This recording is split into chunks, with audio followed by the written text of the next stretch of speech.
chame sua esposa, o seu esposo.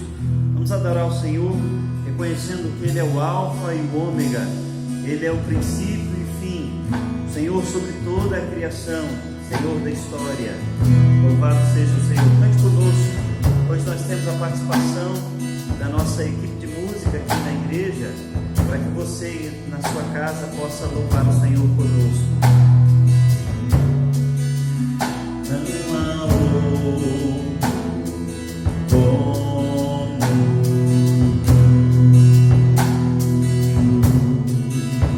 soberano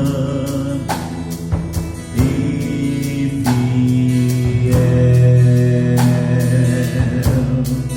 Não há outro como tu. Reina sobre a terra e céu. És o Alfa, o Ômega, o início e fim.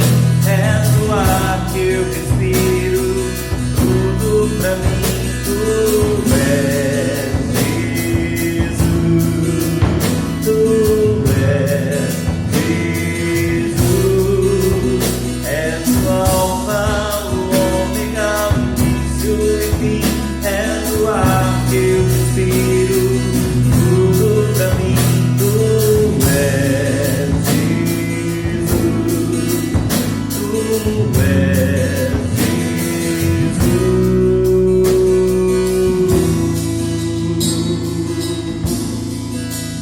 Não há outro. Adore o Senhor aí com a sua família.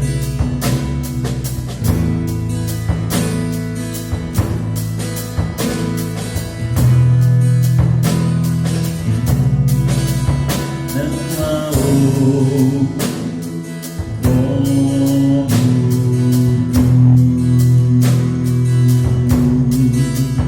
soberano e fiel. Não há outro como tu. Reina sobre a terra e céu. És o Alfa, o Ômega, o início e fim.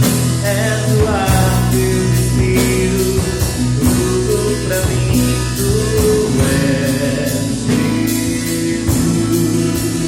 Tu és, Jesus. És o Alfa, o Ômega, o início e fim. És o ar que eu respiro, tudo pra mim tu és, Jesus. Tu és, Jesus.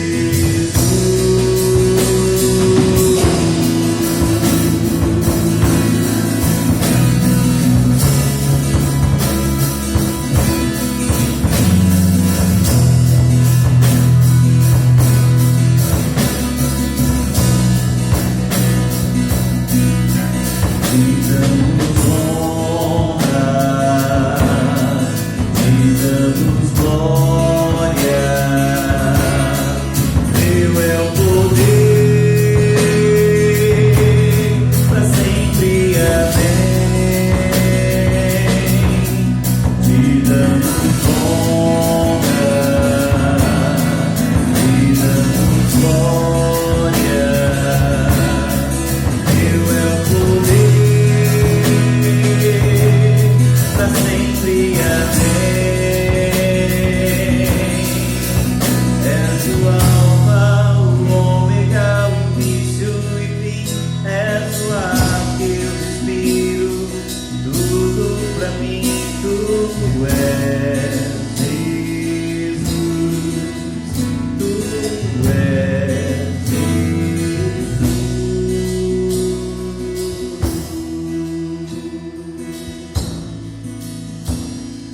Louvado seja o Senhor Jesus, o Alfa e o Ômega.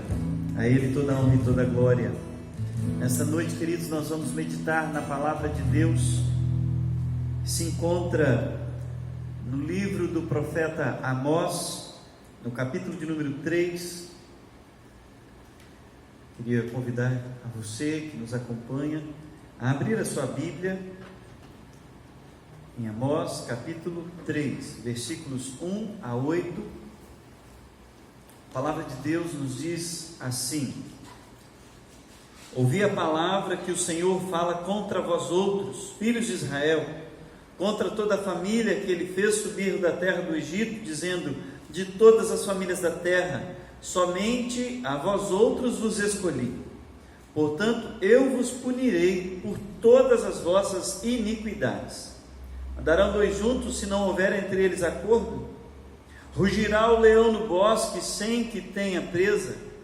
Levantará o leãozinho no covil a sua voz, se nada tiver apanhado? Cairá a ave no laço em terra, se não houver armadilha para ela? Levantar-se-á o laço da terra, sem que tenha apanhado alguma coisa?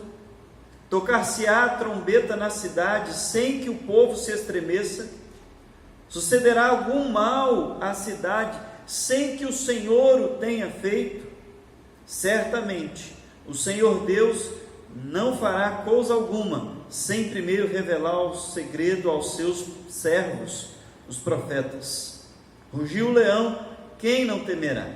Falou o Senhor Deus, quem não profetizará? Amados, eu quero então meditar nessa noite baseado no seguinte tema: o rugido do leão. Ao longo dessa semana, fui procurado por algumas pessoas, irmãos da igreja, pessoas que também não são da igreja, me perguntando sobre o que eu penso a respeito da situação que estamos vivendo e dessa doença tão grave que tem se espalhado, a Covid-19. Eles não queriam saber sobre o que eu sabia a respeito da Covid, quantos mortos, quantos doentes. Eles queriam, na verdade, saber o que a Bíblia tem a dizer a respeito disso, e de fato ela tem algo a nos ensinar sobre isso. Eu gostaria de compartilhar com você nessa noite.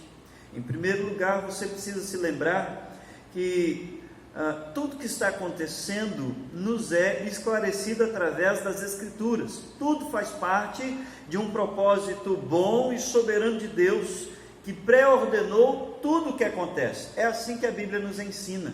Nada acontece sem o controle soberano de Deus. Deus age por meio da providência.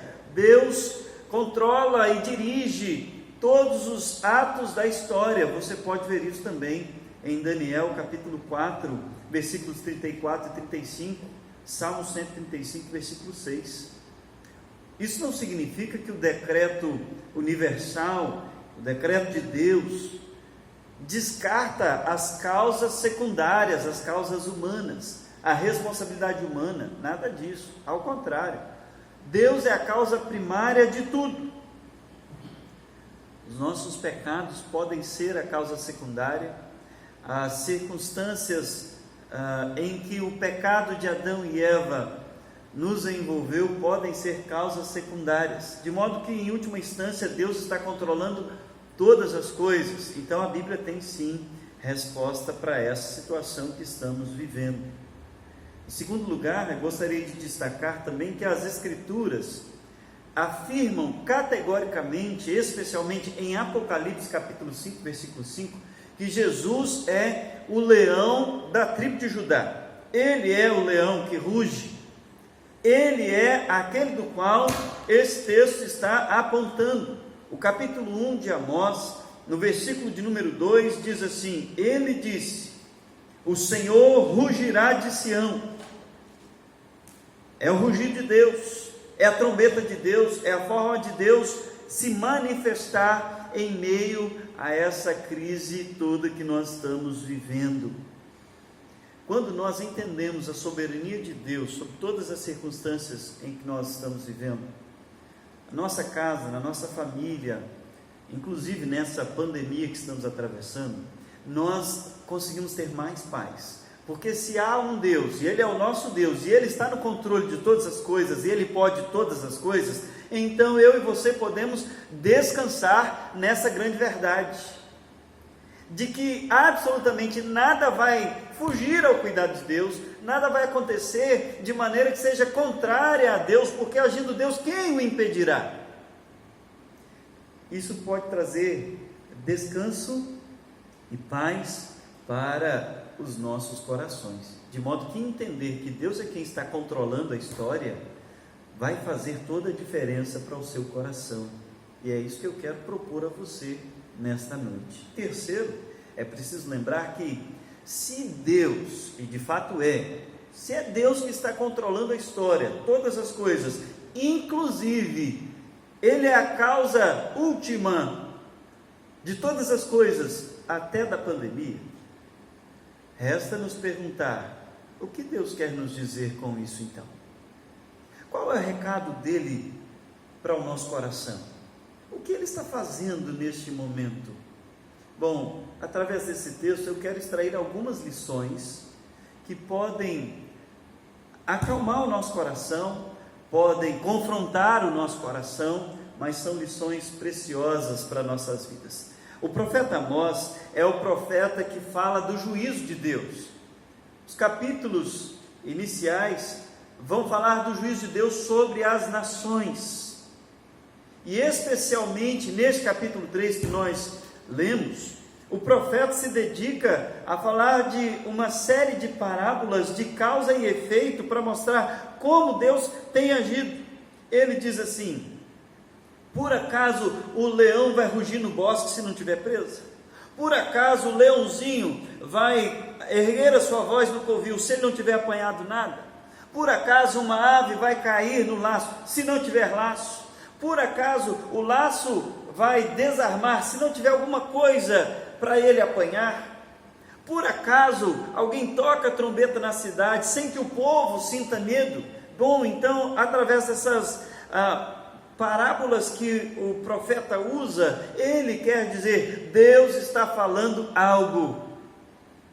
Eu e você precisamos estar com os ouvidos atentos. Especialmente no texto vai falar diretamente para o povo de Israel, e então suas aplicações chegam até a minha vida e a sua vida. Se está acontecendo algo na cidade, nós não vamos temer. Se o leão de Judá rugiu, nós não vamos temer. Como você tem reagido diante disso? Eu queria apresentar aqui algumas ideias a respeito desse rugido do leão. Em primeiro lugar, Deus ruge através das calamidades naturais. Quando você olha o capítulo 1, você vai ver de maneira muito clara, do versículo de número 3 até o capítulo de número 2, versículos de número 12, você vai encontrar Deus fazendo, então, trazendo juízo por meio de calamidades naturais até as nações, e são diversas nações que são apresentadas. O texto fala de Damasco, Gaza, Asdod, Edom, Amon, Moabe, Judá e Israel. O que o texto está dizendo? Está dizendo que Deus iria trazer fogo, iria consumir os castelos, iria matar pessoas, iria prejudicar as nações, iria destruir os reinos que se achavam cheios de si e que eram então suficientes em si mesmo. Deus diz que vai trazer o juízo sobre eles, mas observe que para uma pessoa sem um discernimento mínimo da fé cristã, esse juízo passaria despercebido, seriam guerras. Tudo o que está sendo descrito aqui iria acontecer por meio de guerras, uma nação contra outra nação. Então os inimigos ateariam fogo, os inimigos prenderiam os reis, os inimigos destruiriam o castelo, os inimigos iriam tomar a cidade, e assim com cada uma delas. Os moradores, provavelmente, sem o discernimento de Deus, veriam tudo como uma calamidade natural, uma sequência comum da vida, um dia após o outro. Mas Deus está dizendo que não seria uma calamidade natural, seria Ele fazendo através das circunstâncias do dia a dia. Então esse texto serve para nos mostrar que Deus ruge através das calamidades naturais, e você deve estar sensível a isso. As tempestades, as enchentes, as inundações e as grandes catástrofes que têm acontecido mundo afora nos nossos tempos, inclusive essa pandemia. É o dedo de Deus para nos chamar ao arrependimento. Ao longo da história, Deus tem se mostrado longânimo e tardio em se irar. É assim que ele se revela nas Escrituras. Contudo, periodicamente, Deus traz pequenos juízos sobre as nações. Em segundo lugar, é preciso destacar que Deus ruge por causa dos nossos pecados. Neste capítulo 1, 2 e 3, o que nós podemos observar é que Deus estaria trazendo uma sentença de juízo por causa do pecado das nações. Ora, Gálatas 6, versículo de número 7, diz assim: não vos enganeis, de Deus não se zomba. Tudo o que o homem semear, isso também ceifará. Você pode observar aí na sua Bíblia que as nações são variadas, mas o juízo é o mesmo. Os pecados são variados, mas o juízo é o mesmo sobre todas as nações.